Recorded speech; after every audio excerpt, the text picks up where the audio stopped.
hard work. So if you are enjoying the story, please consider subscribing to our channel.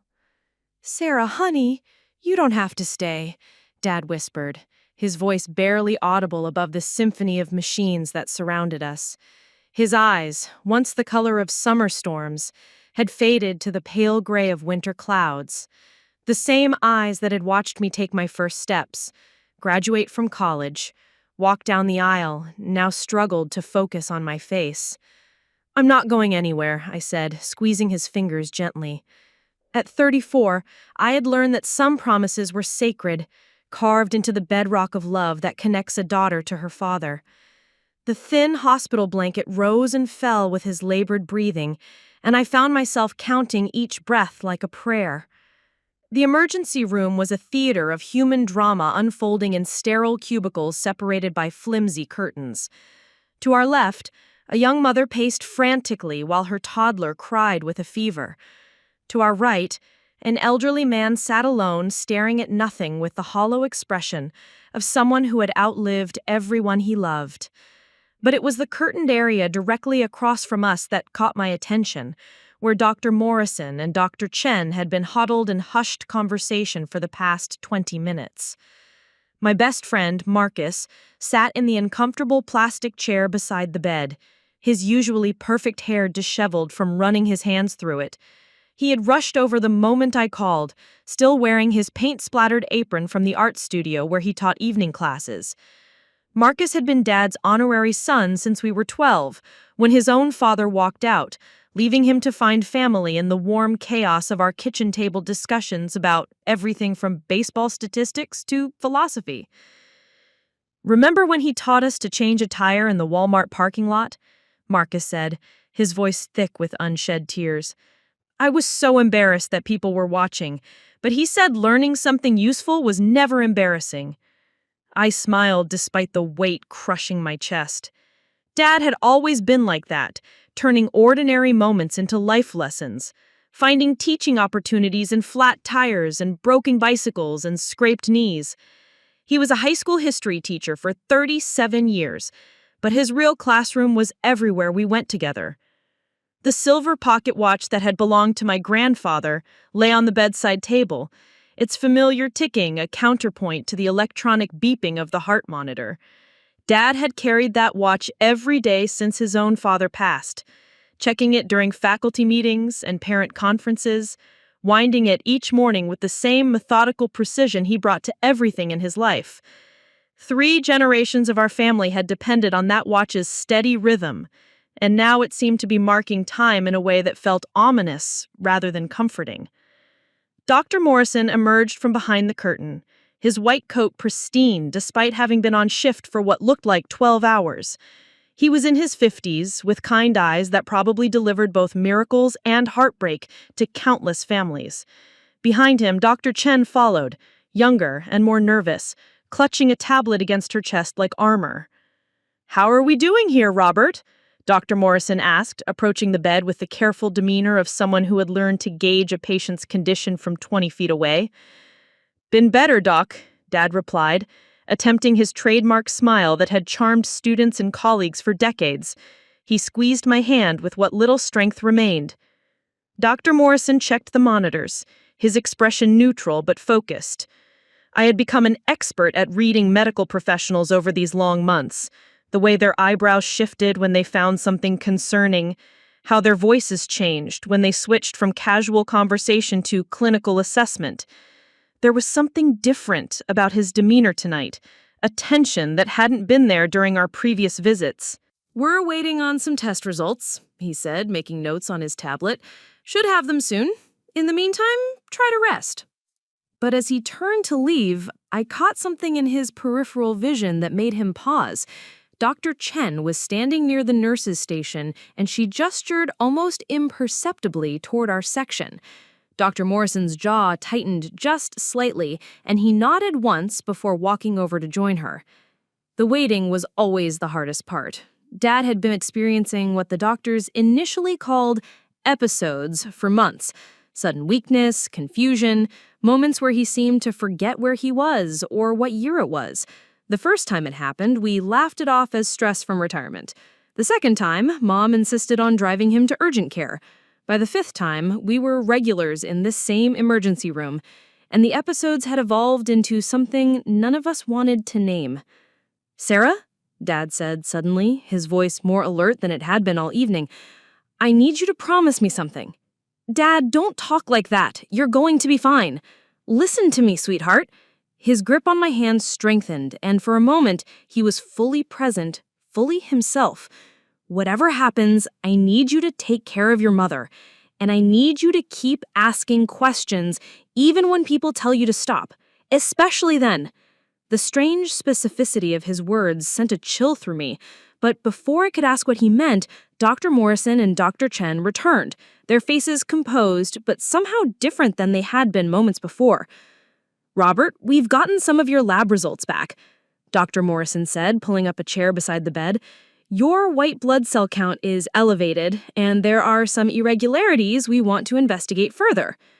It was the way he said irregularities, with the careful pronunciation of someone choosing words like stepping stones across dangerous water. Marcus leaned forward in his chair, and I felt my father's hand tremble slightly in mine. "What kind of irregularities?" I asked, my voice sounding braver than I felt. Dr. Chen stepped forward, consulting her tablet. "We'd like to admit you for observation and run some additional tests. It's probably nothing serious, but we want to be thorough." But as she spoke, I caught something that made my stomach drop. Behind them, near the nurse's station, I could see two other medical professionals in animated conversation, and one of them kept glancing in our direction. The security guard, who usually stayed near the main entrance, had moved closer to our section, though he was trying to appear casual about it. "How long have you been treating patients with these symptoms?" I asked Dr. Morrison directly. The question seemed to catch him off guard. "I'm sorry, what do you mean?" "These specific symptoms. This combination of weakness, confusion, elevated white blood cells. How many other patients have you seen with this exact presentation?" Dr. Chen and Dr. Morrison exchanged a look so brief that most people would have missed it.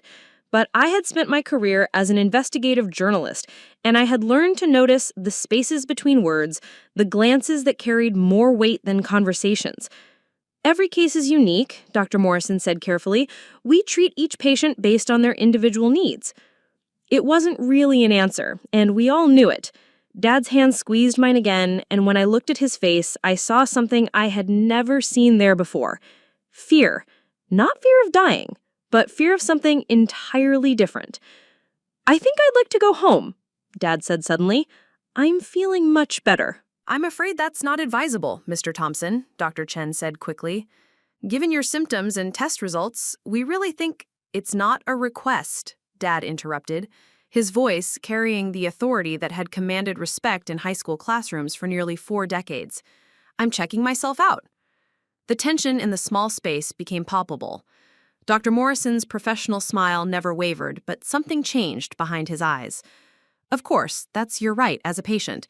But I would strongly recommend—" "I understand the risks," Dad said, already trying to sit up despite his weakness. As Marcus helped Dad with his shirt and I gathered his personal items, I couldn't shake the feeling that we were missing something crucial. The silver pocket watch felt heavier than usual as I placed it carefully in Dad's shirt pocket, and the steady ticking seemed to echo the rapid beating of my own heart. Dr. Morrison appeared with discharge papers, but his demeanor had shifted once again. He was polite, professional, but there was an undercurrent of urgency that hadn't been there before. "We'll need to schedule a follow-up appointment," he said, "soon." "Of course," I replied, though something in his tones suggested this wasn't really a request either. As we prepared to leave, I noticed Dr. Chen speaking quietly into her phone near the nurse's station, her back turned to us. The security guard was still hovering nearby, and when he saw us moving toward the exit, he spoke briefly into his radio. Walking through the automatic doors into the cool night air, I helped Dad into the passenger seat of my car while Marcus climbed into the back. The hospital's bright windows glowed against the darkness, and I had the uncomfortable sensation that we were being watched. "Dad," I said as we pulled out of the parking lot, "what aren't they telling us?" He was quiet for a long moment, staring out at the streetlights flashing past. Finally, he turned to look at me, and in his faded eyes, I saw something that would haunt me for weeks to come. I think, he said slowly, that sometimes the most dangerous thing you can do is trust the wrong people with your life. The question hanging in the air between us, who exactly were the wrong people, would prove to be more complicated and terrifying than any of us could have imagined. The next morning arrived gray and uncertain, matching the fog that seemed to have settled not just over our small town of Millbrook, but over our entire family. I sat in my childhood kitchen watching Dad methodically wind his pocket watch, while Mom bustled around making breakfast with the aggressive efficiency of someone trying to outrun her own anxiety. "You didn't eat much yesterday," Mom said, setting a plate of scrambled eggs in front of Dad with the gentle firmness of someone who had spent 42 years learning to care for the same person. Eleanor Thompson was 5 feet 2 inches of concentrated determination, the kind of woman who organized church bake sales and neighborhood watch meetings with equal precision. "I'm fine, Ellie," Dad said, though he pushed the eggs around his plate without much enthusiasm. "Just tired." I studied his face in the morning light streaming through the kitchen window, the same window where I had watched him teach me to identify different types of birds when I was 8, where he helped me with algebra homework at 16, where he gave me advice about marriage and career choices and all the complicated decisions that make up a life. Now he looked smaller somehow, as if the night in the hospital had diminished him in ways that went beyond physical illness. My phone buzzed with a text from my editor at the Millbrook Tribune, reminding me about the deadline for my article on the proposed changes to the school board budget. In normal circumstances, it was exactly the kind of local government story I thrived on, following money trails and interviewing stakeholders and uncovering the politics behind seemingly mundane decisions. But today, the idea of investigating anything felt exhausting. "Why don't you take a few days off?" Mom suggested, reading my expression with the accuracy that comes from decades of practice. "The paper will survive without you for a week." "I can't just disappear," I protested, though the truth was that I wanted nothing more than to curl up on the couch with a book and pretend that the previous night had been a bad dream. "Mrs. Patterson is counting on me to cover the board meeting tonight." Dad looked up from his untouched eggs. Mrs. Patterson taught 4th grade for 30 years before she retired. She understands that family comes first. There was something in his tone that made me pause. Dad had always been supportive of my career, proud of the way I had transformed from a shy teenager into someone who could walk into a room full of strangers and extract information that others wanted to keep hidden. But today, his words carried a weight that felt less like encouragement and more like warning. Marcus arrived around 10, carrying coffee from the downtown cafe and wearing yesterday's clothes. He had clearly not slept much, if at all, and his usually bright demeanor was muted by worry. "How are you feeling this morning, Mr. T?" he asked, settling into the chair that had been designated as his since high school. The familiarity of the nickname, which had evolved from years of Mr. Thompson being too formal for someone who was practically family, seemed to lift Dad's spirits slightly. "Like I've been hit by a truck driven by a very polite doctor," he replied, and for a moment his sense of humor flickered back to life. But even as we laughed, I found myself replaying the previous night's events. The way Dr. Morrison had chosen his words so carefully, the glances between medical staff, the security guard's sudden interest in our section of the emergency room. As a journalist, I had learned to trust my instincts about when people were hiding something, and every instinct I had was screaming that there was more to Dad's condition than anyone was telling us. After Marcus left to teach his morning art classes, I decided to do what I did best: research. I settled into Dad's study, surrounded by the books and papers that had been his companions throughout his teaching career. The room smelled like leather and old coffee, with the faint hint of the pipe tobacco he had given up when I was born, but somehow never quite faded from the air. I started with basic medical websites, researching Dad's symptoms and trying to understand what irregularities in white blood cell counts might indicate. The possibilities ranged from infections to autoimmune disorders to things I didn't want to think about. But as I dug deeper, a pattern began to emerge that made my journalist's instincts tingle with recognition. Over the past 6 months, there had been an unusual number of patients admitted to St. Mary's General with similar symptoms. I found references in local newspaper archives, obituaries that mentioned sudden illness and unexpected complications, social media posts from families asking for prayers for loved ones experiencing mysterious health problems. The more I researched, the more uncomfortable I became. There were at least 12 cases that I could identify with symptoms similar to Dad's, all treated at the same hospital, all involving patients over the age of 50. And in 7 of those cases, the patients had died within weeks of their first emergency room visit. I was so absorbed in my research that I didn't hear Dad enter the study until he spoke. "Find anything interesting?" he asked, settling into the leather armchair, where he had graded thousands of papers over the years. "Dad, have you heard about other people in town getting sick lately? People with symptoms like yours?" His expression grew serious, and he was quiet for a long moment. "Why do you ask?" "Because I'm finding references to quite a few cases, and they all seem to be connected to St. Mary's." Dad leaned forward, his elbows on his knees, suddenly looking very much like the teacher he had been, the one who had guided me through research projects and helped me learn to ask the right questions. Sarah, there's something I need to tell you. Something I probably should have mentioned last night, but I wasn't sure. He trailed off, seeming to wrestle with whether to continue. "What is it?" "About 3 weeks ago, I ran into Tom Bradley at the hardware store. You remember Tom. He used to coach baseball with me when you were in Little League." I nodded.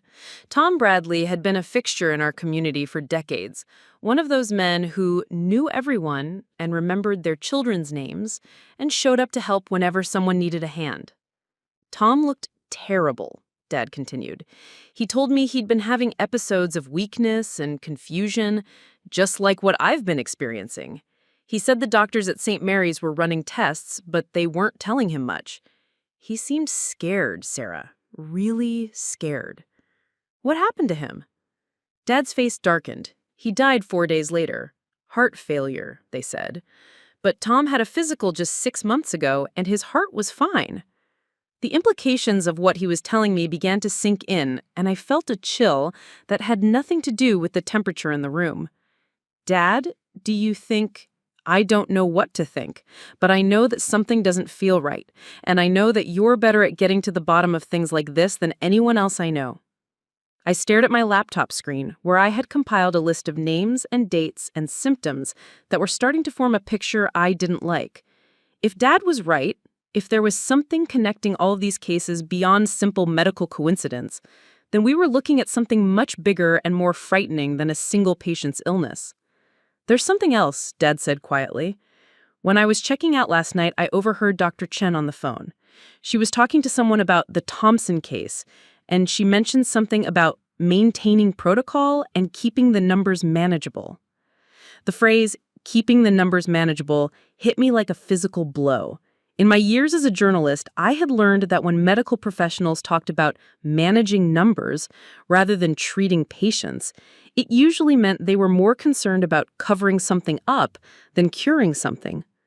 "We need to go back," I said suddenly. "We need to get copies of your medical records and find out exactly what tests they ran and what they found." "Dad, Shara, I'm not sure that's a good idea. If there really is something going on at that hospital, poking around might not be safe."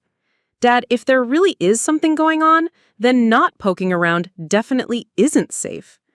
He smiled at that, the proud smile he had given me countless times when I stood up for something I believed in, even when it scared both of us. "You sound like your mother when she gets an idea in her head. Stubborn and absolutely right." We spent the rest of the afternoon making plans. I would use my press credentials to request information from the hospital and the county health department. Dad would reach out to other community members he suspected might have experienced similar symptoms. Together, we would try to piece together what was happening in our town before anyone else got hurt. But as evening approached and I prepared to head home to my apartment across town, Dad caught my hand as I leaned down to kiss him goodbye. "Be careful, sweetheart," he said, and the gravity in his voice made me pause. If we're right about this, if there really is something wrong at St. Mary's, then there are people who have a lot to lose if the truth comes out. "I'm always careful," I replied, though we both knew that wasn't entirely true. My career had been built on a willingness to ask uncomfortable questions and follow stories wherever they led, even when it meant making powerful people unhappy. "Promise me," he insisted. "Promise me you won't take unnecessary risks." "I promise," I said, meaning it in the moment, though I already suspected it might be a promise I wouldn't be able to keep. As I drove through the quiet streets of Millbrook toward my apartment, I thought about the town I had grown up in. It was the kind of place where everyone knew everyone, where the biggest scandals involved school board elections and disputed property lines. The idea that something sinister might be happening at our community hospital felt almost absurd. But as I parked outside my building and looked back toward the hill where St. Mary's General sat like a beacon of hope for the entire county, I couldn't shake the feeling that, absurd or not, we were about to uncover something that would change everything we thought we knew about our safe, small town. The pocket watch Dad had let me borrow ticked steadily in my purse, marking time with the same reliability it had shown for 3 generations of our family. But tonight, its steady rhythm felt less like comfort and more like a countdown to something we weren't prepared to face. The next morning brought news that turned my growing suspicions into cold, hard reality. Mrs. Patterson called at 7 a.m., her usually composed voice shaking with grief and confusion. "Sarah, dear, I need your help. Something terrible has happened to my nephew David." David Patterson was 36, a healthy construction worker with 2 young children and a wife who taught at the elementary school. He had been admitted to St. Mary's 3 days earlier with symptoms that were becoming frighteningly familiar: sudden weakness, confusion, elevated white blood cell count. "They're saying he had a massive stroke," Mrs. Patterson continued, her voice breaking. "But Sarah, he was perfectly fine last week. He helped me move furniture and never showed any sign of illness. Now the doctors are telling Jennifer to consider end-of-life decisions." I was already reaching for my clothes, my mind racing through the implications. "Mrs. Patterson, I'll be right over. Don't let them make any decisions until I get there." The drive to St. Mary's took 12 minutes, and I spent every one of them thinking about patterns and coincidences and the growing list of healthy people in our community who had suddenly become critically ill after visiting our hospital. By the time I parked in the visitor lot, I had counted at least 15 cases over the past 6 months that fit the same general profile. Inside the hospital, I found Mrs. Patterson sitting with Jennifer Patterson and her 2 children in the family consultation room. Jennifer's face was hollow with shock, and the children, ages 4 and 6, clung to their mother with the desperate intensity of kids who understood that something was terribly wrong but couldn't comprehend what it meant. "They want to disconnect his life support," she whispered when she saw me. "They say there's no brain activity, that he'll never wake up. But Sarah, yesterday he was talking to me. Yesterday he told me he loved me." I sat beside her, taking her hands in mine. As a journalist, I had covered enough tragedies to know that sometimes the kindest thing was to help people face difficult truths. But as someone who was beginning to suspect that not all of these tragedies were natural, I also knew that premature surrender might be the worst possible response. "Has anyone explained exactly what happened to David? What caused the stroke?" Dr. Chen appeared in the doorway, her expression professionally sympathetic but somehow guarded. "Mrs. Patterson, I know this is an incredibly difficult time, but David's condition has deteriorated significantly since yesterday. The brain scans show extensive damage that's incompatible with meaningful recovery." What I want to know, I said, standing to face her directly, is what caused a healthy 36-year-old construction worker to suddenly have a massive stroke? What tests have you run to determine the underlying cause? Dr. Chen's eyes narrowed slightly, and I could see her recognizing me from my father's case. I'm sorry, but patient privacy laws prevent me from discussing specific medical details with anyone other than immediate family. I'm his cousin, I lied smoothly, a skill I had developed during years of investigative reporting, and as a member of his family, I'm asking what specific tests you've performed to rule out external causes for his condition. The question seemed to catch her off guard. External causes? Toxicology screening, heavy metal testing, analysis for unusual infections or contaminants. The standard workup for unexplained neurological symptoms in a young, previously healthy patient. Dr. Chen glanced toward the hallway, where I could see Dr. Morrison approaching with what appeared to be hospital administration personnel. I'll need to consult with the attending physician about your specific questions. But as she turned to leave, I noticed something that made my blood run cold. Pinned to her white coat, partially hidden by her stethoscope, was a small lapel pin with a logo I recognized from my research the night before. It was the corporate symbol for Meridian Pharmaceuticals, the company that had recently acquired a controlling interest in St. Mary's General Hospital. Dr. Chen, I called after her, are you familiar with Meridian Pharmaceuticals' research protocols? She stopped so abruptly that Dr. Morrison, who had been walking behind her, nearly collided with her. The look that passed between them was electric with meaning, and I knew I had stumbled onto something significant.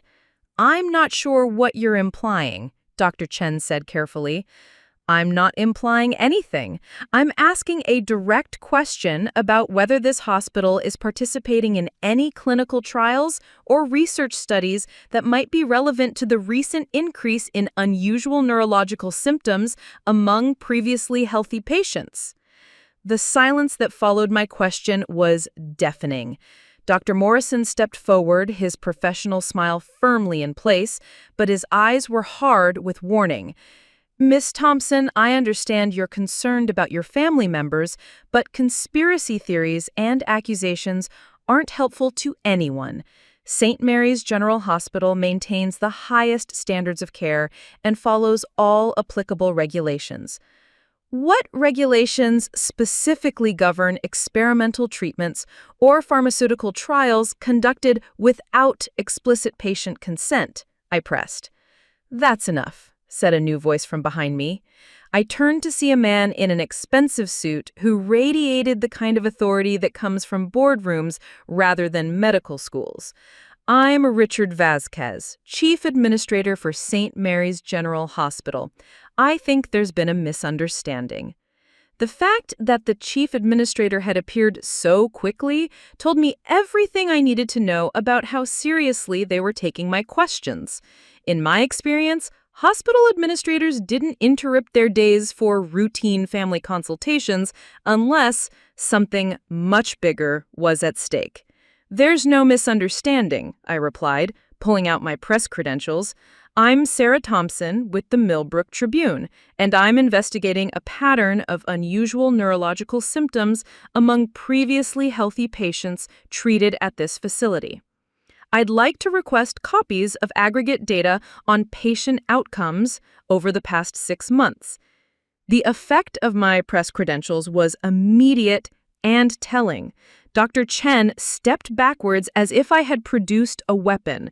Dr. Morrison's face went completely blank, and Richard Vasquez's expression shifted from administrative concern to something that looked remarkably like panic. Any requests for information need to go through proper channels, Vasquez said tersely. Security will escort you out. But before security could arrive, Jennifer Patterson stood up, her grief transforming into anger. Wait just a minute. You're telling me that someone is trying to investigate what happened to my husband, and you're throwing them out? What exactly are you trying to hide? Her voice carried down the hallway, and I could see other families in nearby consultation rooms beginning to pay attention. An elderly woman emerged from one room, her face etched with the same confusion and grief I had seen on Jennifer's face. Are you talking about the mysterious illnesses? The woman asked. Because my husband came in with the same symptoms, and now they're telling me he needs experimental treatment that isn't covered by insurance. A younger man appeared from another room. My sister is 28 years old, and she's been in a coma for 3 days. They can't explain what happened to her, but they keep asking us to sign consent forms for advanced therapeutic interventions. Within minutes, a crowd had gathered in the hallway. Families who had been dealing with similar medical crises in isolation, suddenly realizing they weren't alone. The common threads were impossible to ignore: previously healthy patients, sudden onset of neurological symptoms, expensive treatment recommendations, and medical staff who seemed more concerned with managing information than providing answers. Richard Vasquez looked like a man watching his carefully constructed world collapse in real time. Ladies and gentlemen, I need to ask you to return to your family members. This is not the appropriate venue for what? Interrupted Mrs. Patterson, her decades of classroom authority giving her voice a power that cut through his corporate speak. For asking why our loved ones are suddenly dying of mysterious illnesses? For wanting to know why a hospital that's supposed to heal people seems to be making them sicker? The security guards who arrived were clearly uncomfortable with the situation they had walked into. Rather than a single troublemaker to escort out, they found a hallway full of grieving families who were beginning to demand answers. One of the guards spoke quietly into his radio, and within moments, more administrative personnel appeared. That's when I noticed something that made the entire picture snap into focus.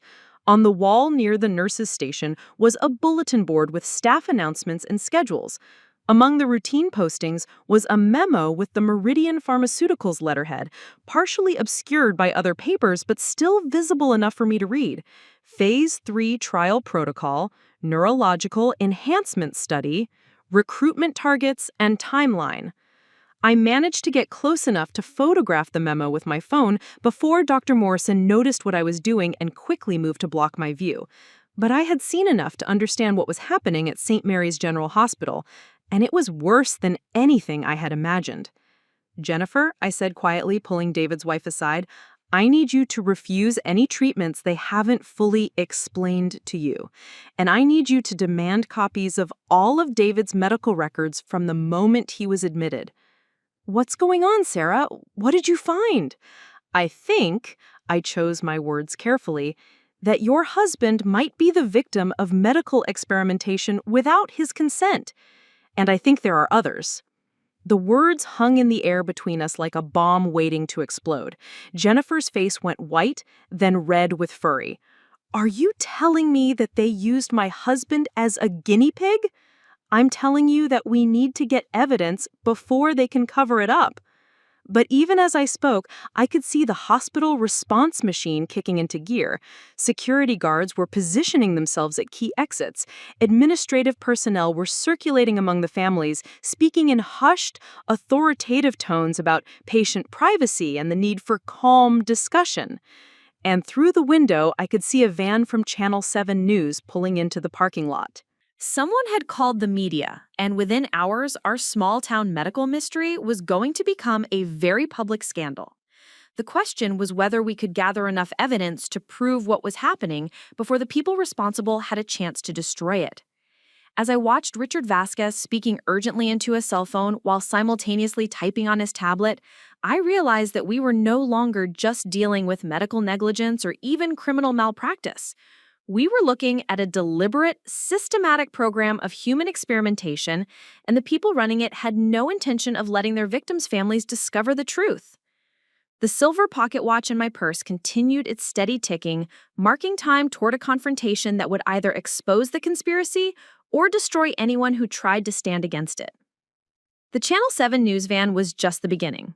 By evening, the parking lot at St. Mary's General Hospital looked like a media circus, with reporters from 3 local stations and 2 newspapers setting up equipment and interviewing anyone willing to talk.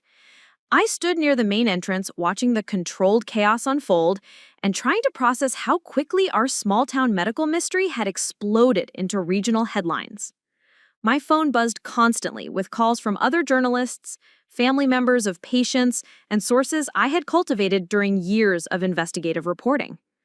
But the call that changed everything came from an unexpected source.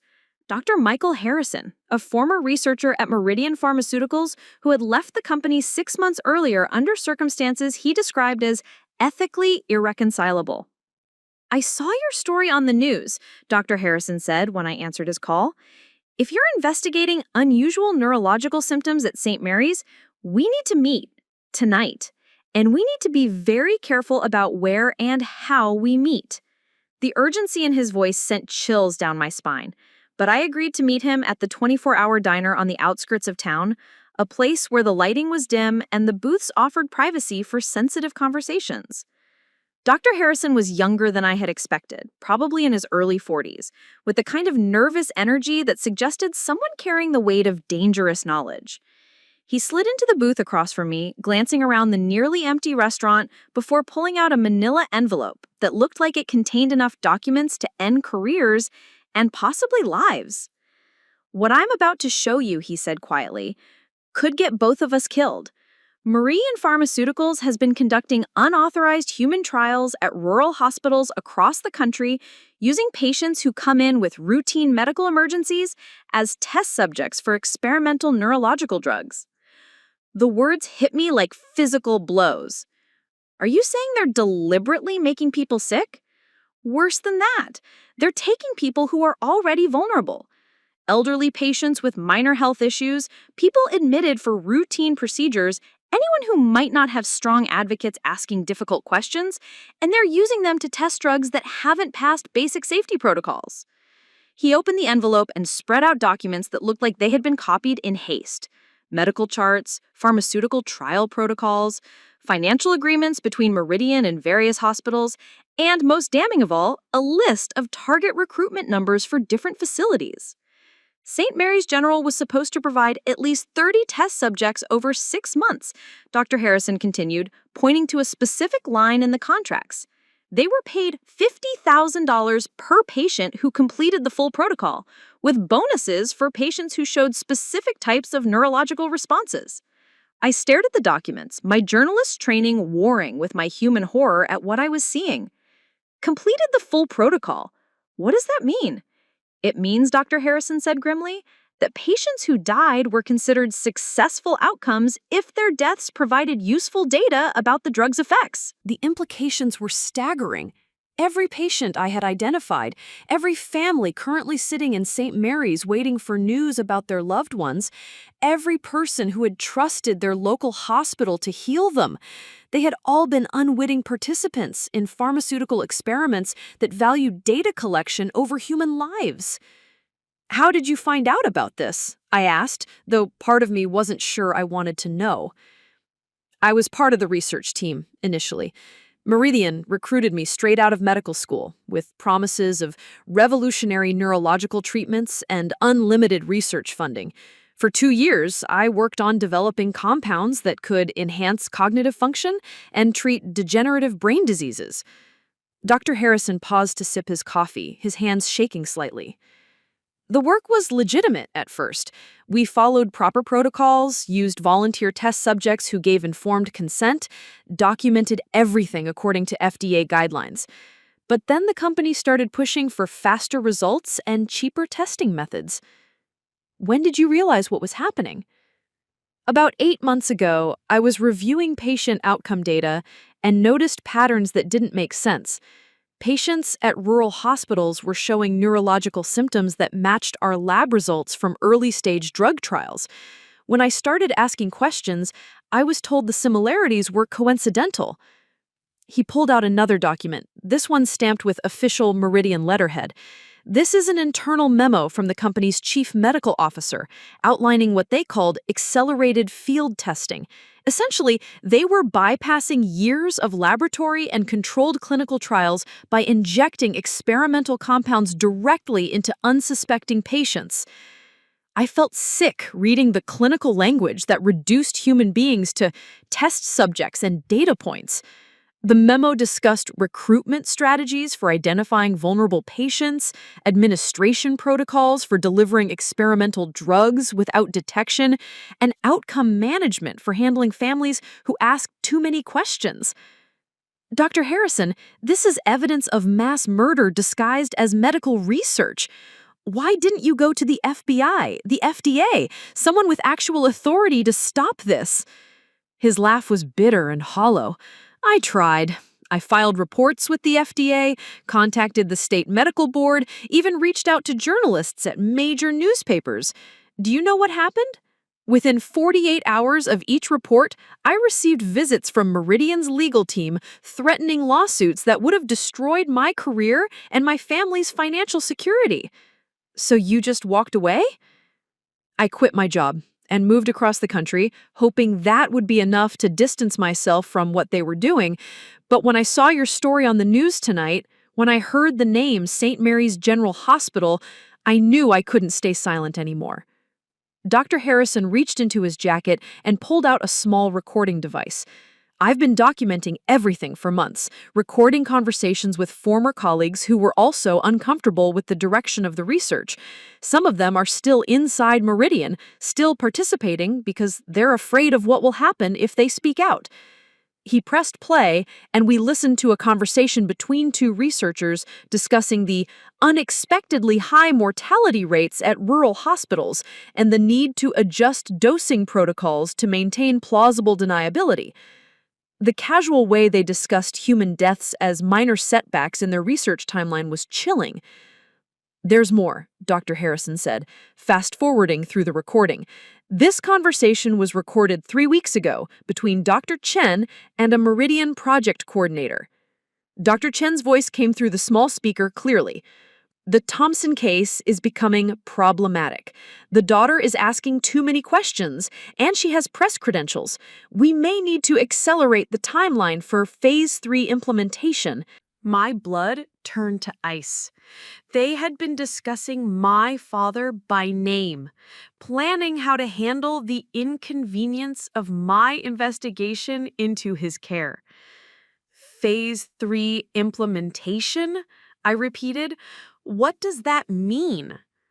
Dr. Harrison's face was grim. Phase 3 is the final stage of the trial protocol. It involves administering maximum doses of the experimental compound to measure ultimate neurological impact. In plain English, it means they intentionally push patients into brain death to study the complete progression of the drug's effects. The recording continued, and I heard the project coordinator's response. How soon can we move Thompson to Phase 3? The family is becoming too vocal, and we can't afford to have them connecting with other affected families. Give me 48 hours, Dr. Chen had replied. I can manufacture a medical crisis that will justify aggressive intervention. Once we have the family's consent for life support measures, we can proceed with the full protocol. I sat in stunned silence, realizing that my father's discharge from the hospital hadn't been a victory at all.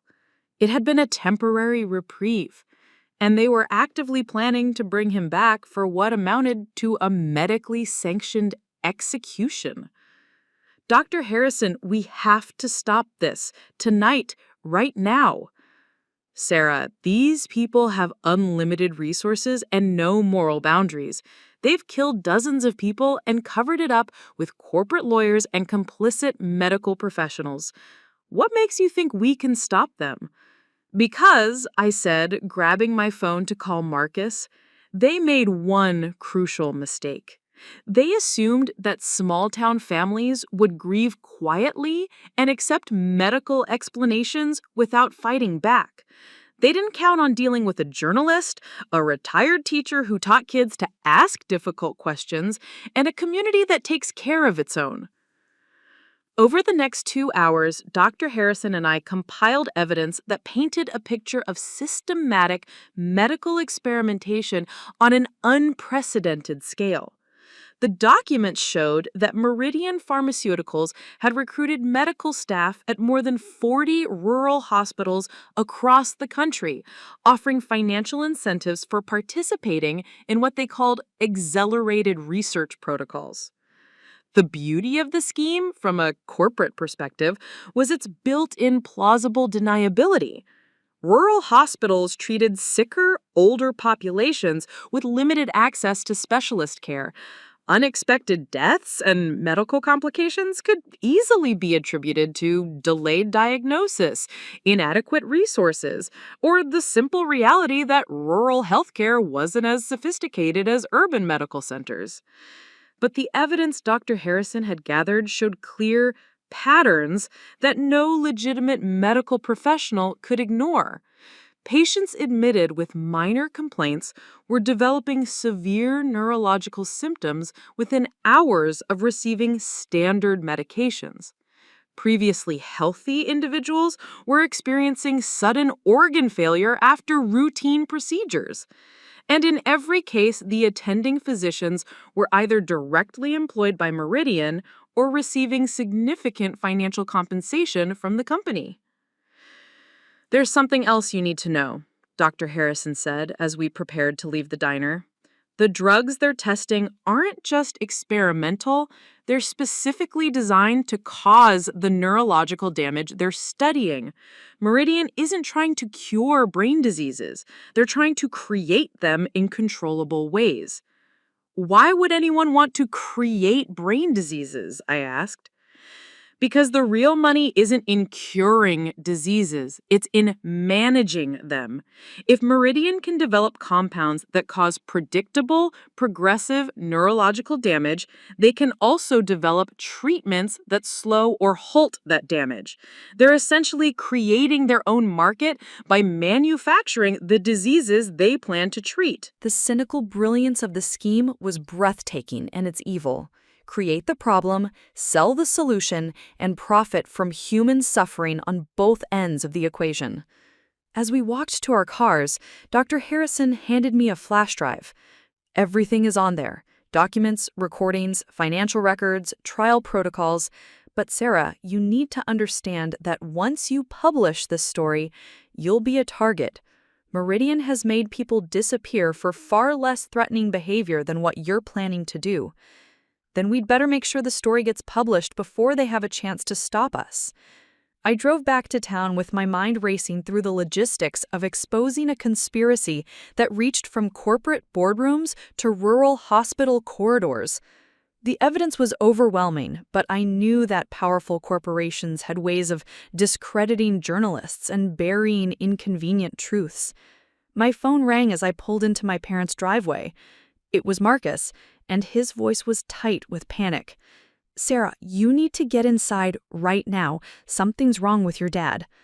I found Dad collapsed in the living room, conscious but barely coherent, while Mom held his hand and tried to keep him responsive.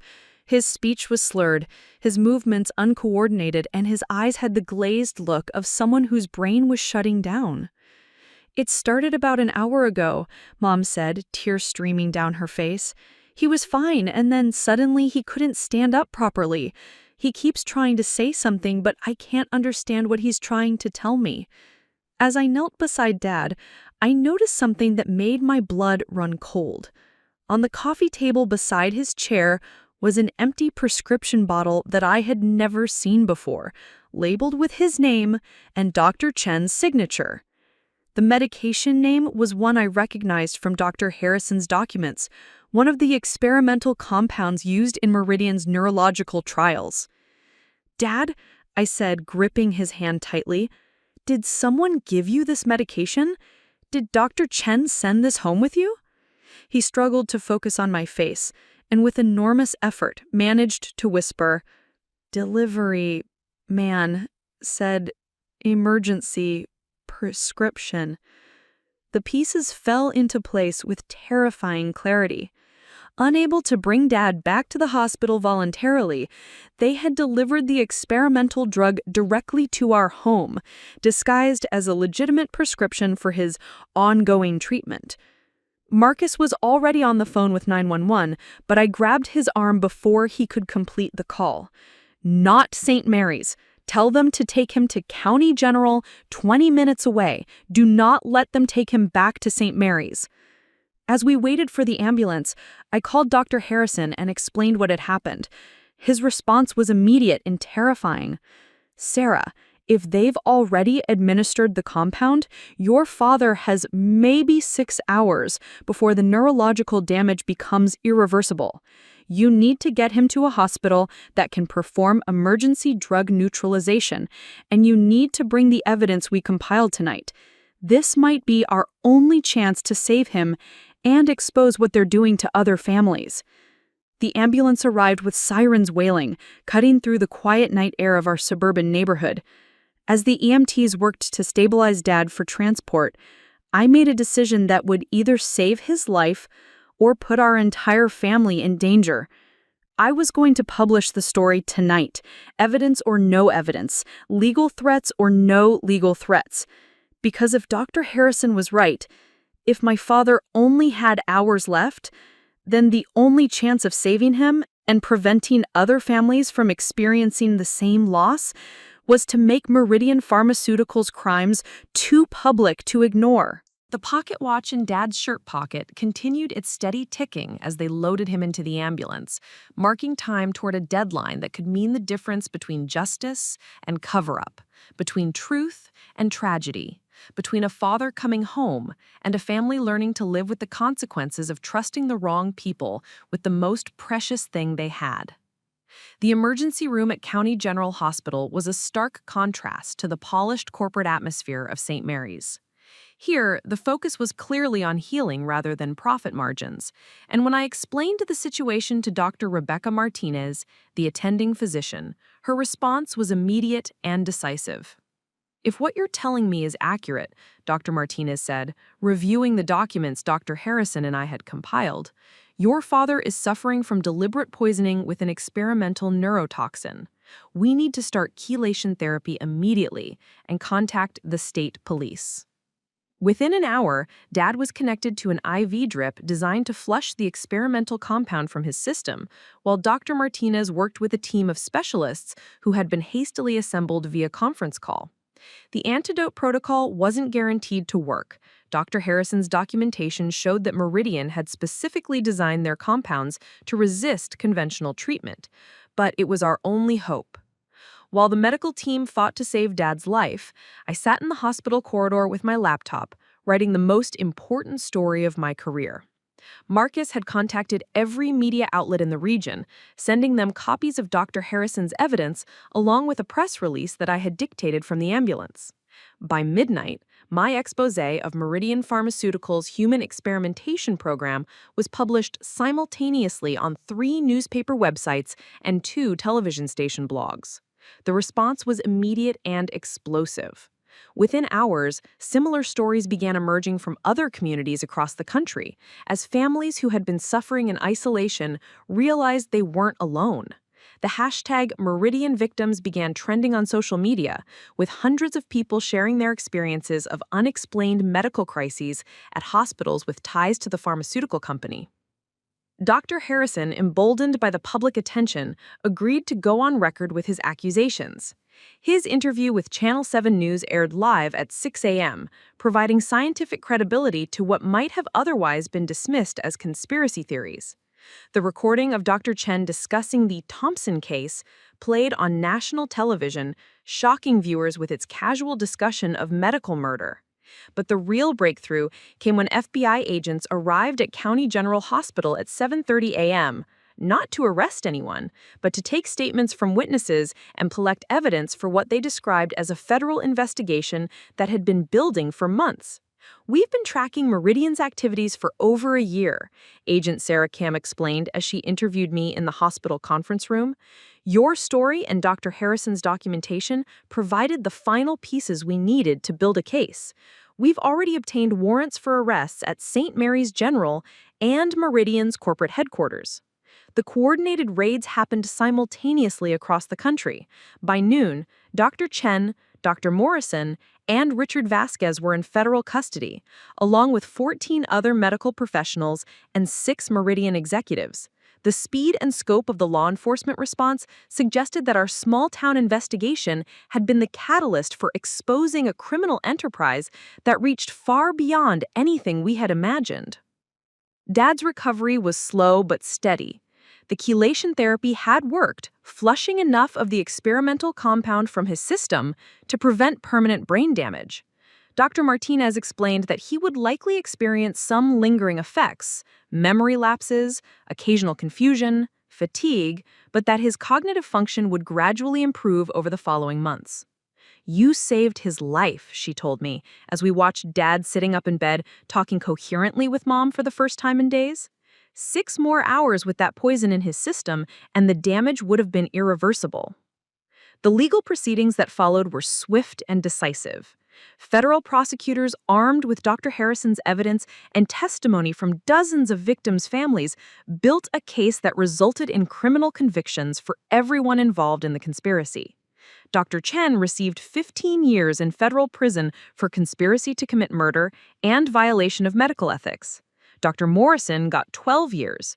Richard Vasquez, as the administrator who knowingly facilitated the program, received 25 years.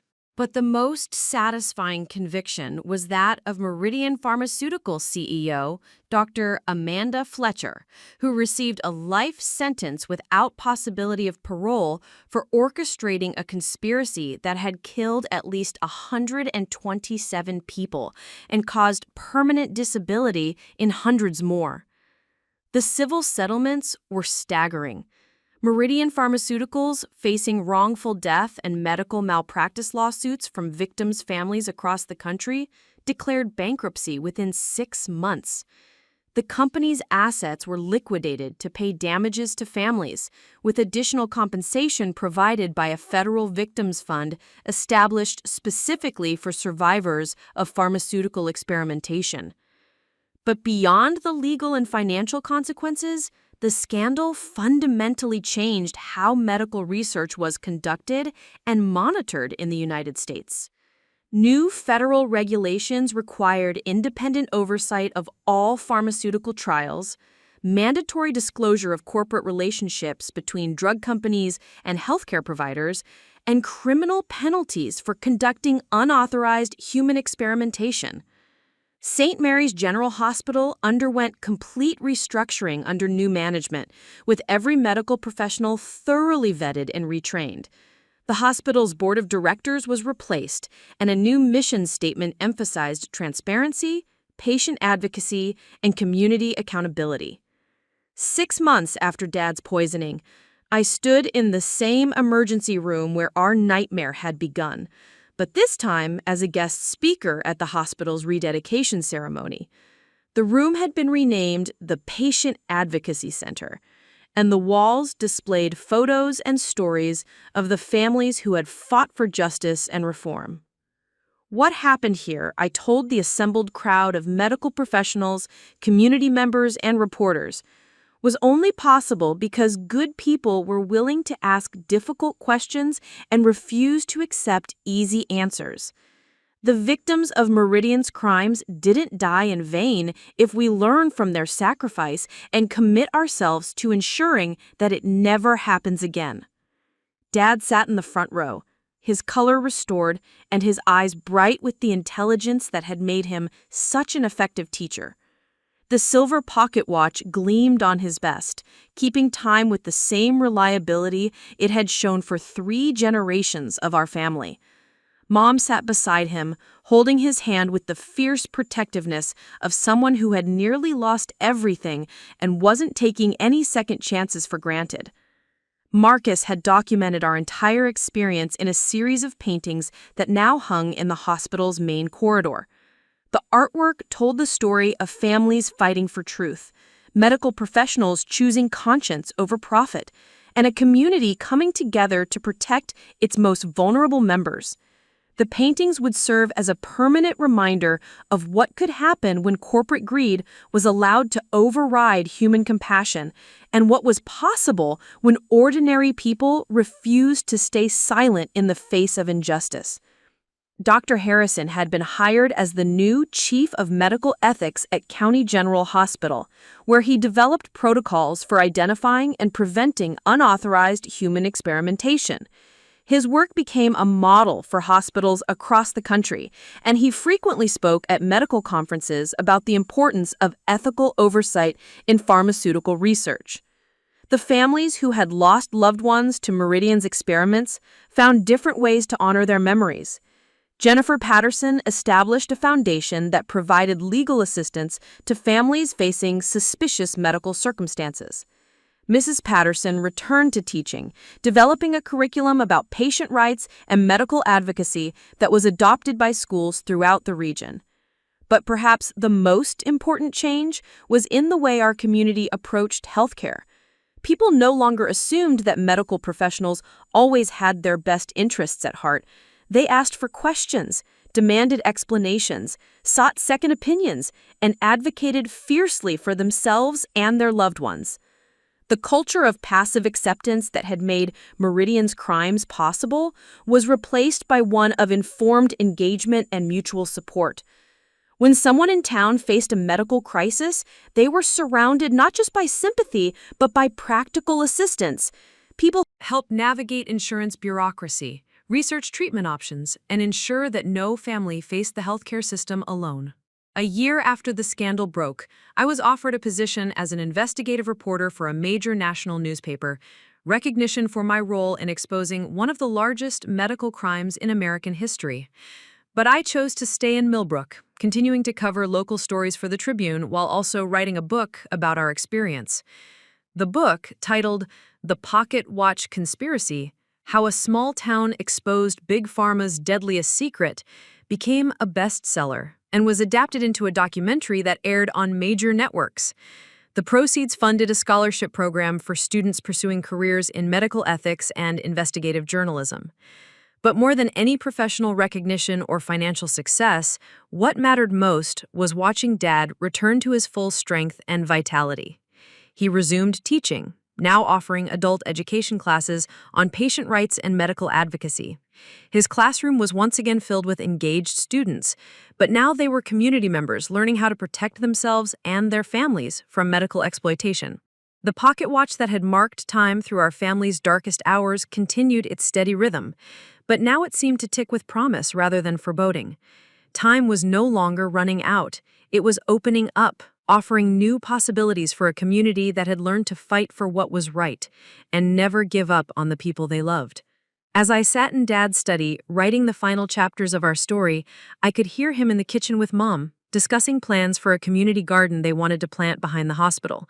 Their voices carried the warmth and optimism of people who had faced the worst and discovered that love, courage, and determination were stronger than any conspiracy.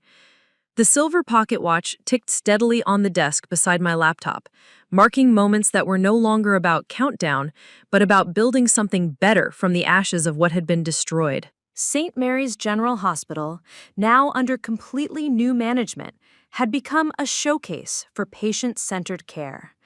The Patient Advocacy Center that bore my name wasn't just a ceremonial gesture, it was a fully staffed department where trained advocates helped patients understand their treatment options, question suspicious recommendations, and connect with resources for second opinions.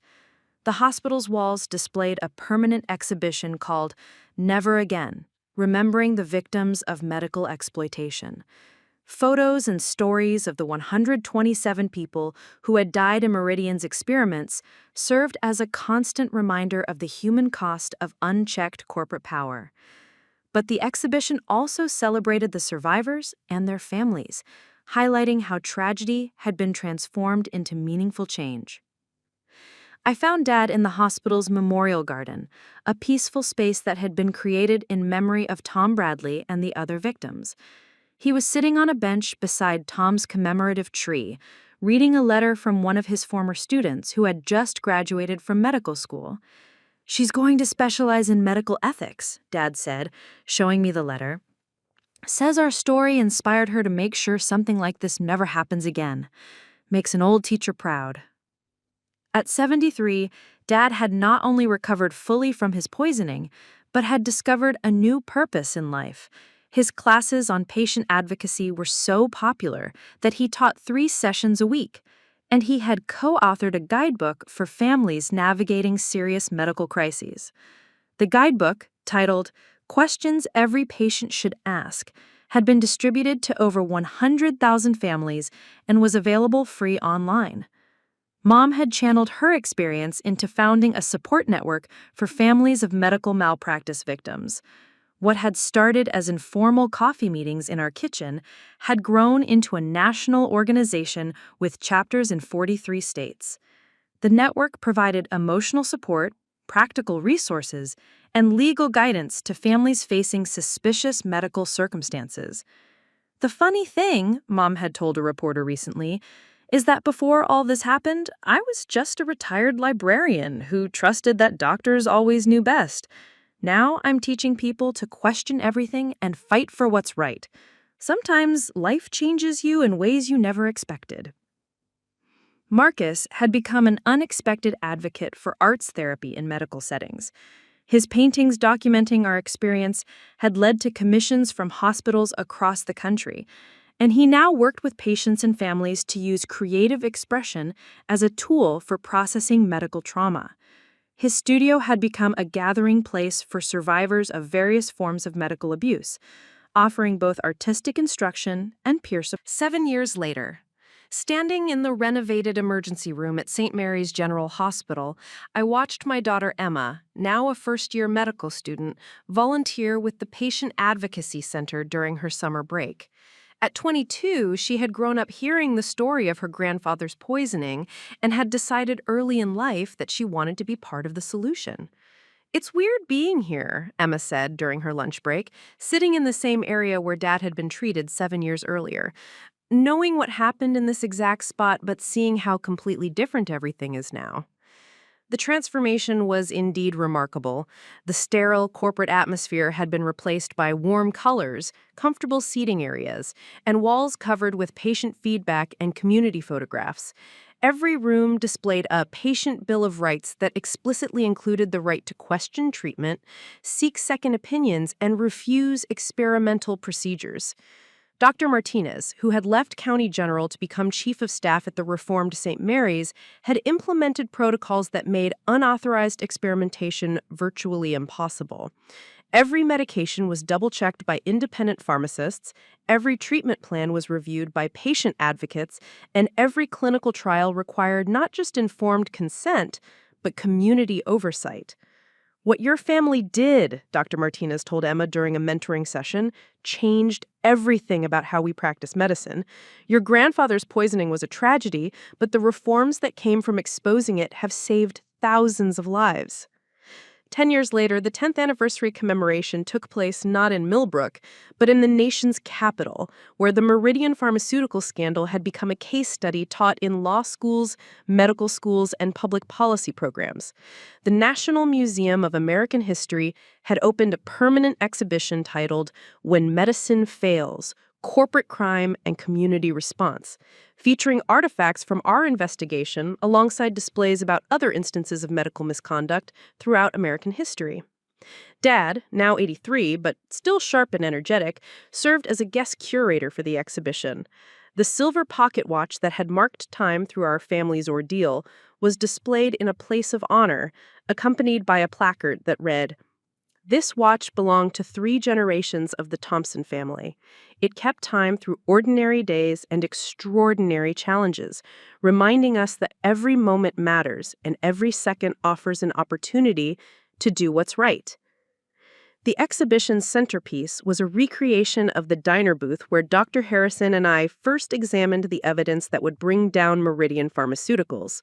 Visitors could listen to recordings of our conversation, read copies of the documents that exposed the conspiracy, and learn about the investigation that followed.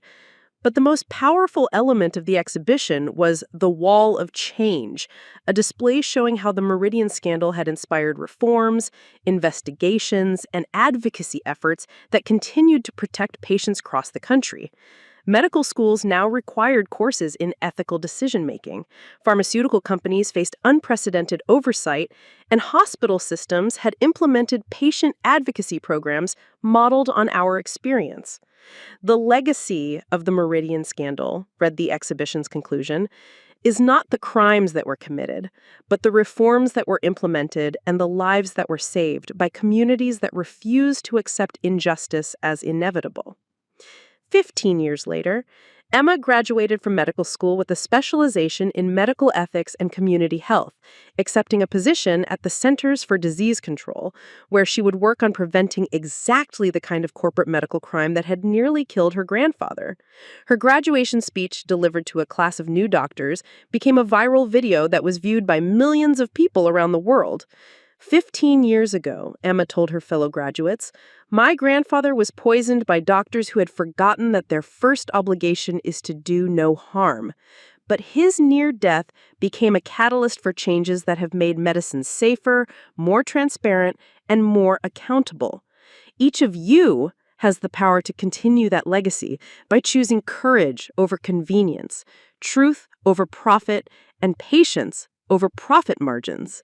Dad, now in his late 80s, but still attending every graduation, family celebration, and community event, had become something of a legend in medical ethics circles.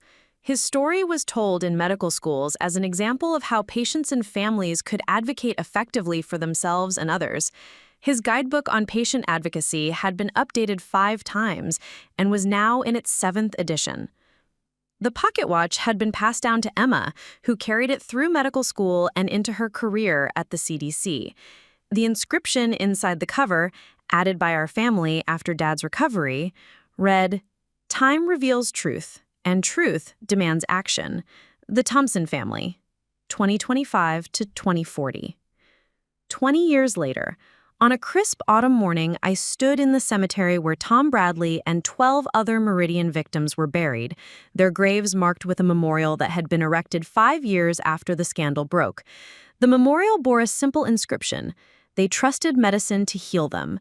Their deaths reformed medicine to honor them." Dad had passed away peacefully the previous spring at the age of 91, surrounded by family and friends who had been part of our long journey from tragedy to transformation. His funeral had been attended by over 1,000 people, former students, fellow advocates, medical professionals, and journalists who had been inspired by his story. The silver pocket watch now rested in Emma's pocket as she worked at the CDC, where she led a department dedicated to investigating and preventing pharmaceutical crimes. Her team had prevented at least 6 corporate conspiracies similar to Meridian's, using the investigative model we had developed in Millbrook to identify suspicious patterns before they could harm patients. Marcus, now in his 60s, had established an art therapy program at the National Institutes of Health, helping patients and families process medical trauma through creative expression. His paintings from our original experience had been donated to the Smithsonian, where they served as historical documents of how ordinary people could confront extraordinary injustice. Mom, at 88, continued to run support groups for families affected by medical malpractice, though she had transitioned to mostly online meetings that connected survivors from around the world. Her memoir, The Wife Who Wouldn't Stay Quiet, had become a bestseller and was required reading in several social work programs. The reforms that had grown from Dad's poisoning continued to evolve and expand. The Meridian case had become a template for investigating pharmaceutical crime, and the community advocacy model we had developed in Millbrook had been replicated in hundreds of communities across the country. Medical schools now required students to spend time in patient advocacy centers, learning to see healthcare from the perspective of families navigating crisis and uncertainty. Pharmaceutical companies faced routine audits by independent oversight boards that included community representatives. Hospital systems were required to maintain patient advocacy departments staffed by trained professionals who answered to the community rather than corporate management. But perhaps the most important legacy was cultural, the understanding that patients and families had not just the right, but the obligation to question medical authority, demand transparency, and fight for accountability. The passive trust that had made Meridian's crimes possible had been replaced by engaged advocacy that made similar crimes far more difficult to commit, and impossible to sustain. As I walked through downtown Millbrook on my way home from the cemetery, I passed the bronze statue that had been erected in the town square 5 years earlier. It depicted a family holding hands around a hospital bed with an inscription that read, "In memory of all who have suffered from medical injustice and in honor of all who have fought to prevent it." The Millbrook Center for Investigative Journalism continued to operate in the building that had once housed our small-town newspaper, now employing 15 full-time reporters. Investigated healthcare fraud, pharmaceutical crime, and corporate misconduct. Their work had led to reforms in every state and had inspired similar centers in communities across the country. St. Mary's General Hospital remained a model for patient-centered care, with delegation visits from healthcare systems around the world coming to study their patient advocacy programs and oversight mechanisms. The emergency room where Dad had been treated displayed a plaque that read, "This room was the beginning of a journey from injustice to reform, from tragedy to transformation, from silence to action." Standing in my parents' old kitchen, now mine since Dad's passing, I wound the silver pocket watch that Emma had left with me during her latest visit. The familiar ticking filled the quiet room, marking time just as it had for 4 generations of our family. But now the sound carried different meaning. It no longer marked countdown to tragedy, but measured progress toward justice. Each tick represented another moment of safety for patients who would never know they had been protected, another day of accountability for medical professionals who understood their obligations to the communities they served, another step forward in the long journey from corporate medicine to compassionate care. The watch would soon be passed to Emma's daughter, my granddaughter Sarah, named for me but carrying her own dreams of healing and advocacy. At 8 years old, she already showed signs of the curiosity and determination that had driven our family through its darkest hours toward its proudest accomplishments. As evening settled over Millbrook, I sat at the kitchen table where Dad had once helped me with homework, where he had taught me to ask difficult questions and never accept easy answers. The pocket watch sat open beside my laptop, its steady rhythm accompanying the sound of my fingers on the keyboard as I wrote the final words of this story. Our story, the story of how a small town's tragedy became a nation's transformation. The last thing Dad had said to me, the day before he died, was that he was proud of how the story had ended, not with his recovery, which was merely the beginning, but with the changes that had grown from our family's refusal to accept injustice as inevitable. "Time reveals truth," he had whispered, his hand resting on the pocket watch that had measured every moment of our journey. "And truth demands action. Promise me you'll never stop demanding action." I had promised, just as Emma had promised, just as her daughter would someday promise, because some promises transcend individual lives, becoming legacies that bind generations together in common purpose.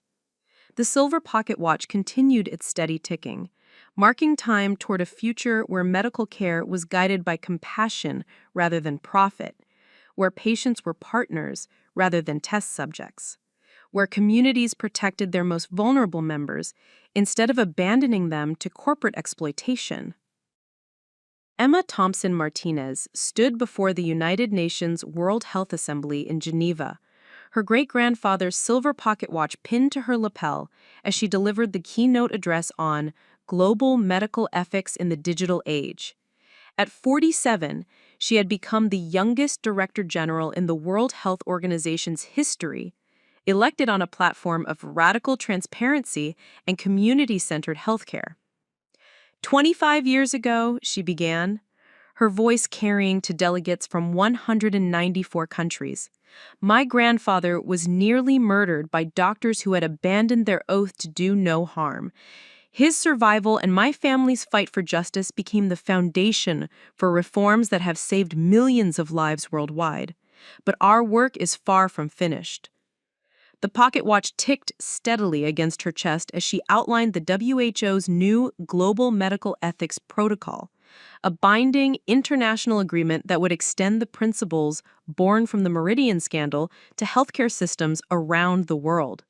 The protocol required every signatory nation to establish community oversight boards, mandatory reporting of pharmaceutical conflicts of interest, and criminal penalties for unauthorized human experimentation. In the audience, I watched my granddaughter with the same pride Dad had shown when I exposed the original conspiracy. At 71, I had lived long enough to see our family's tragedy transform into a global movement for medical justice.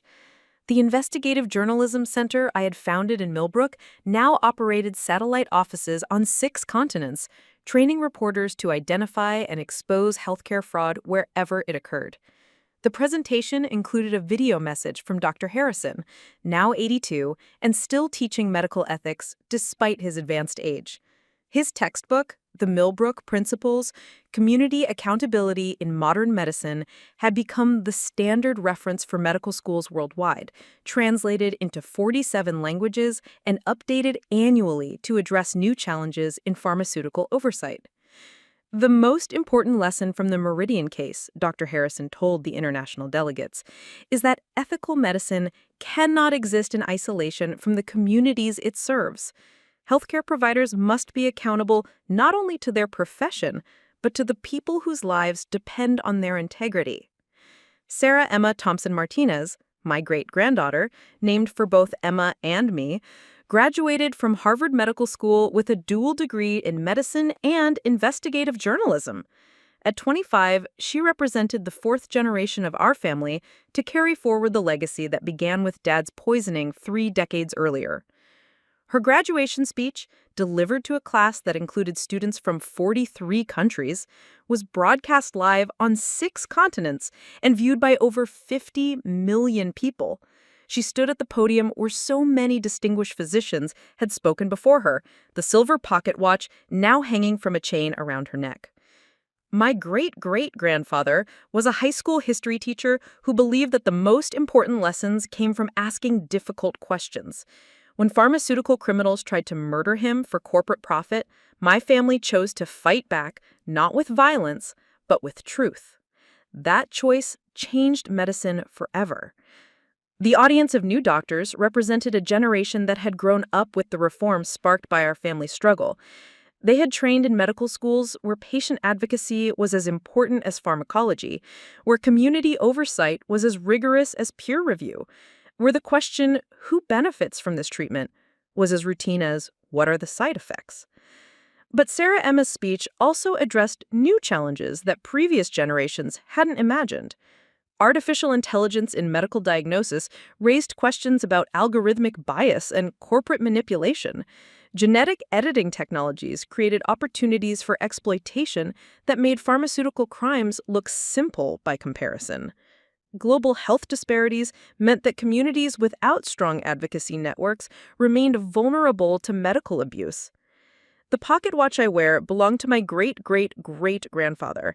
It has measured time through 4 generations of our family, through tragedy and triumph, through injustice and reform. But time doesn't heal wounds. Action does. Truth doesn't emerge automatically. Courage reveals it. Justice doesn't happen by accident. Community creates it. After the ceremony, 3 generations of our family gathered in the apartment I maintained near Harvard, where I taught a graduate seminar on investigative journalism. Emma, now Director General Emeritus of the WHO, had traveled from Geneva for her daughter's graduation. Marcus, at 85, but still painting daily, had created a portrait of Sarah Emma that captured both her determination and her compassion. "It's strange," Emma mused as we sat around the dinner table, "how Dad's poisoning 30 years ago feels like ancient history and like yesterday. The reforms we fought for are so embedded in medical practice now that young doctors can't imagine healthcare without community oversight and patient advocacy." "That's exactly the point," I replied, watching Sarah Emma carefully wind the pocket watch with the same methodical precision that had characterized every generation of our family. Change becomes invisible because it transforms what people consider normal. The fact that current medical students can't imagine unauthorized human experimentation means we succeeded.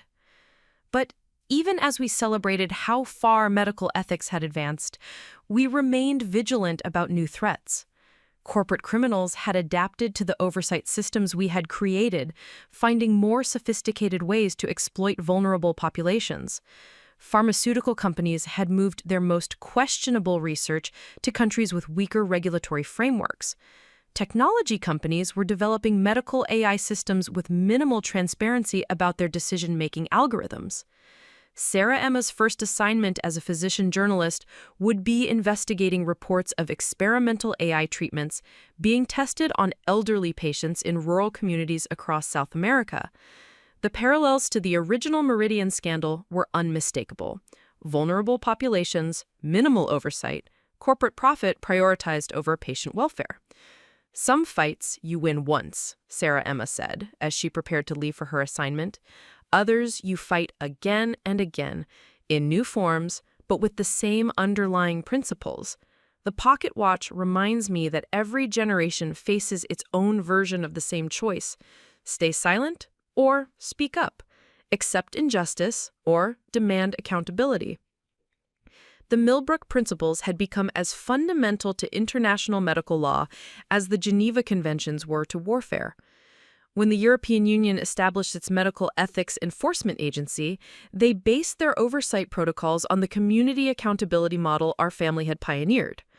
When China reformed its pharmaceutical industry following a series of scandals, they sent delegations to study the patient advocacy programs that grew from Dad's case.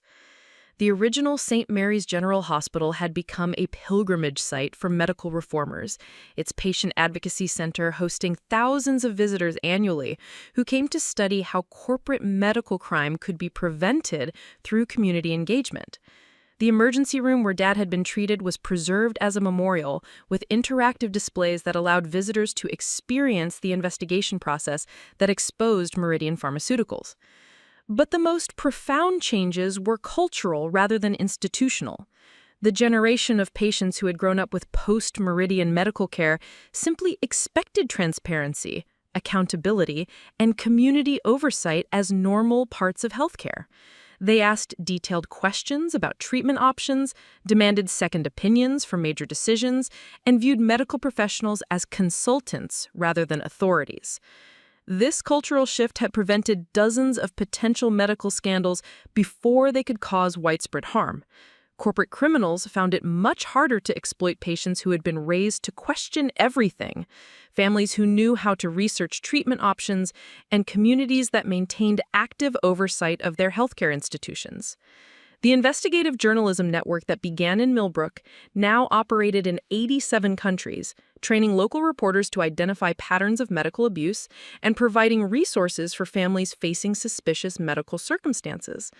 Their work had exposed pharmaceutical crimes on every continent, prevented countless unnecessary deaths, and created a global culture of medical accountability. Dr. Harrison's final lecture, delivered via video conference to medical schools worldwide, just months before his death at age 91, was viewed by over 2 million medical students and practicing physicians. His closing words became a standard part of medical school graduation ceremonies. Every patient who trusts you with their life deserves nothing less than your complete honesty, your absolute integrity, and your unwavering commitment to their welfare above all other considerations. I died peacefully at age 98, surrounded by 4 generations of family who had carried forward the legacy that began with Dad's poisoning 40 years earlier. My final words, according to Emma, were about the sound of the pocket watch. It's not counting down anymore. It's counting up, measuring all the lives saved, all the families protected, all the communities empowered to fight for what's right. My funeral was attended by representatives from the World Health Organization, the International Criminal Court, and patient advocacy groups from around the world. But the most meaningful tribute came from the families of patients who had been saved by the reforms our struggle had created. People who would never know how close they had come to experiencing the same tragedy that nearly destroyed our family. Sarah Emma, now established as one of the world's leading medical investigative journalists, delivered the eulogy that traced our family's journey from tragedy to transformation. She spoke about the pocket watch that had been passed down through 5 generations, marking time through ordinary days and extraordinary challenges, always reminding us that every moment mattered and every second offered an opportunity to do what was right. My great-grandmother taught me that journalism isn't just about reporting what happened, Sarah Emma told the gathered mourners. It's about ensuring that the worst things that happen to individual families become the foundation for protecting all families. Her investigation of Meridian Pharmaceuticals didn't just expose one corporate crime, it created a template for preventing countless others. The pocket watch was now in the hands of Sarah Emma's daughter, Maria Elena Thompson Martinez Chen, a 12-year-old who had already announced her intention to become either a doctor or a journalist, depending on where she felt she could do the most good. The 5th generation to carry our family's legacy, she represented hope that the principles we had fought for would continue to evolve and adapt to new challenges. On the 50th anniversary of Dad's poisoning, Maria Elena Thompson Martinez Chen stood before the United Nations General Assembly to deliver a special address on medical justice in the 22nd century. At 47, she had become the world's most prominent advocate for AI transparency in healthcare, carrying forward the family tradition of protecting vulnerable populations from technological exploitation. The pocket watch, now showing signs of its century-and-a-half of faithful service, hung from her wrist as she addressed delegates from around the world. Her speech focused on new challenges that our family's original fight had helped the world prepare for: algorithmic bias in medical diagnosis, genetic discrimination by insurance companies, and the use of artificial intelligence to manipulate patient treatment decisions for corporate profit. 50 years ago, Maria Elena told the assembly, my family learned that the most dangerous thing you can do is trust the wrong people with your life. Today, we face new questions about whether we can trust machines with our lives, whether artificial intelligence will serve patients or profit margins, whether algorithmic medicine will heal or harm. The principles established through our family's struggle had evolved to address these new challenges. Community oversight boards now included technology experts who could evaluate AI decision-making systems. Patient advocacy centers employed data scientists who helped families understand algorithmic treatment recommendations. Medical schools required courses on technological ethics alongside traditional medical ethics. But the fundamental lesson remained unchanged. Patients and communities must remain vigilant, informed, and empowered to challenge any system, human or artificial, that prioritized profit over healing. The Millbrook Center for Medical Justice, which had grown from our small-town newspaper into a global institution, now operated research facilities on every continent. Their latest project involved developing AI systems that were specifically designed to detect and prevent medical exploitation, using machine learning algorithms trained on decades of data from corporate medical crimes. Technology can be our greatest ally in preventing medical abuse, but only if we design it with community accountability built into its foundation. The algorithms that help doctors make decisions must be as transparent to patients as the human doctors who use them. The 6th generation of our family to carry the pocket watch was Sophia Isabella Chen Thompson, Maria Elena's daughter, who had become a pioneering developer of transparent medical AI systems. At 35, she led a team of ethicists, programmers, and community advocates who created artificial intelligence tools specifically designed to empower patients rather than replace physician judgment. Her laboratory at the MIT Medical Ethics Institute was named the Thompson Family Center for Accountable Medical Technology, recognizing 60 years of advocacy that had evolved from our small-town newspaper exposing pharmaceutical crimes to preventing algorithmic abuse. The walls displayed portraits of every generation of our family who had contributed to the fight for medical justice, from Dad's original courage in questioning his treatment to Sophia's work ensuring that artificial intelligence served humanity rather than corporate interests. The pocket watch, now carefully maintained by expert horologists who donated their services to preserve this symbol of medical justice, continued its steady ticking in Sophia's laboratory. Graduate students often remarked on the comforting sound it made during late-night research sessions, as if the accumulated wisdom of 6 generations was counting time alongside their own efforts to make medicine more just and transparent. Sophia's breakthrough work involved creating AI systems that could detect patterns of medical exploitation in real time, alerting patient advocates and regulatory agencies before corporate crimes could cause widespread harm. The technology had already prevented 3 major pharmaceutical conspiracies and identified dozens of smaller cases of medical abuse before they could escalate. My great-great-great-great-grandmother always said that technology should serve people, not profit, Sophia told a conference of medical AI developers. The algorithms we create must be designed to empower patients, strengthen communities, and ensure that no family ever experiences what mine did 60 years ago.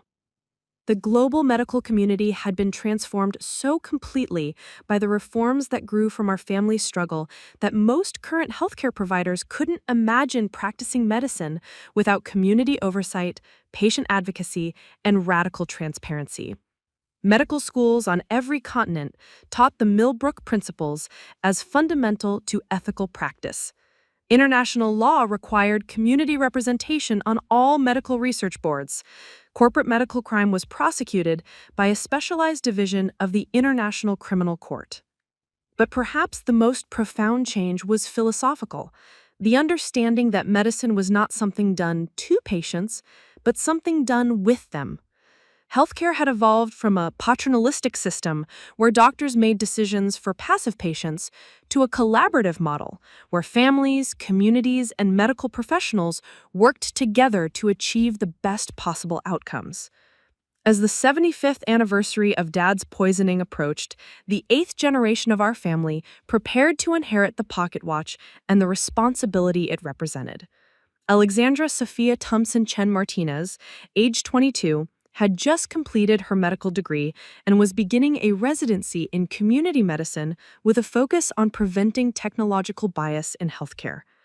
The world she inhabited would have been unrecognizable to Dad, but the principles he had lived by remained as relevant as ever. Medical care was delivered by teams that included AI specialists, community advocates, and patient navigators alongside traditional healthcare providers. Medical decisions were made through collaborative processes that prioritized patient understanding and community input. Corporate medical research was monitored by independent oversight boards with the power to halt any project that prioritized profit over patient welfare. The pocket watch that had measured time through our family's journey from tragedy to transformation now ticked in a world where medical justice was not an aspiration but an expectation. Every patient who entered a healthcare facility knew they had the right to question treatment, demand explanations, and seek community support for major medical decisions. Every medical professional understood that their primary obligation was to the communities they served, rather than the corporations that employed them. Alexandra's first assignment as a physician would be working with the Global Medical Justice Initiative, an international organization that monitored healthcare systems for signs of exploitation and abuse. The technology now existed to detect patterns of medical crime before they could cause widespread harm, but eternal vigilance remained the price of medical freedom. The pocket watch reminds us, Alexandra said during her medical school graduation speech, that justice is not a destination but a journey. Every generation must recommit to the principles of transparency, accountability, and community empowerment. We cannot take for granted the medical freedoms that previous generations fought to establish. The reforms that began with our family's refusal to accept Dad's poisoning had created a world where medical care truly served healing rather than profit. But maintaining that world required ongoing commitment from every generation of patients, families, and healthcare providers. As I write these final words from whatever perspective exists beyond ordinary time, I am struck by the enduring power of a simple principle. When faced with injustice, speak up. When confronted with exploitation, fight back. When given the choice between easy silence and difficult truth, choose truth. The pocket watch that began this story continues to tick in the hands of the 9th generation of our family, now marking time in a world where medical care is guided by compassion rather than profit, where patients are partners rather than victims, where communities protect their most vulnerable members rather than abandoning them to corporate exploitation. But the sound of that ticking carries a reminder that echoes across all the years and all the lives that have been saved. Justice is not automatic. Truth does not emerge without effort. And freedom requires eternal vigilance from every generation. Dad's decision to question his treatment, to refuse additional hospitalization, to trust his family's judgment over corporate medicine, that moment of courage in a hospital bed 75 years ago created ripples that transformed healthcare around the world. His poisoning became the foundation for reforms that saved millions of lives, prevented countless tragedies, and established principles of medical justice that continue to evolve and adapt to new challenges. The silver pocket watch, still keeping perfect time after more than 150 years of faithful service, reminds us that every moment matters, every question counts, every act of courage can change the world. Its steady ticking measures not just the passage of time, but the accumulation of wisdom, the growth of justice, and the eternal human commitment to protecting those who cannot protect themselves. In the end, our story is not really about pharmaceutical crime or corporate corruption or even medical reform. It is about the power of ordinary people to create extraordinary change when they refuse to accept that injustice is inevitable, when they choose courage over comfort, when they understand that the most important inheritance we can leave our children is not wealth or status, but the knowledge that they have the power and the responsibility to make the world more just. The pocket watch will continue to tick in the hands of future generations, marking time toward challenges we cannot yet imagine, measuring moments of courage we cannot yet envision, counting down to victories we cannot yet celebrate. But whatever the future holds, the principle remains the same. When faced with the choice between silence and speaking up, between acceptance and action, between submission and justice, choose justice. Time reveals truth, and truth demands action. The pocket watch keeps counting, and the fight for medical justice continues, one tick at a time, one generation at a time, one family at a time, until every patient is protected and every community is empowered to fight for what is right.